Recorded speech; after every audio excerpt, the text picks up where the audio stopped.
تمہیں پتہ ہے خلیفہ بننے کے لیے جماعت میں ایک الیکٹورل کالج ہوتا ہے جس میں لوگ ہوتے ہیں کچھ جو الیکٹ کرتے ہیں مختلف دنیا کے عمراء اس میں شامل ہوتے ہیں، امیر جماعت جو ہوتے ہیں شامل ہوتے ہیں، اور مبلغین شامل ہوتے ہیں، اور بہت سارے اور لوگ شامل ہوتے ہیں۔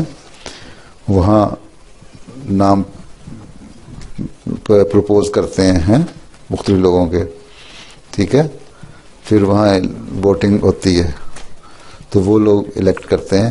اللہ تعالیٰ ان کے دل میں ڈالتا ہے، کیونکہ پہلے اسے لوگوں کو نہیں پتہ، میرے متعلق کوئی نہیں جانتا تھا، بہت سارے لوگ نہیں جانتے تھے، لیکن بہت سارے لوگوں نے بعد میں بتایا کہ انہوں نے جب کھڑا ہوا تو اس وقت اللہ تعالیٰ نے دل میں ان کے ڈالا کہ اسی کو ووٹ دینا ہے، ٹھیک۔ بعض کو اللہ تعالیٰ نے خواب میں بتایا، نام بتا دیا کہ یہ نام ہے، اس کو ووٹ دینا ہے۔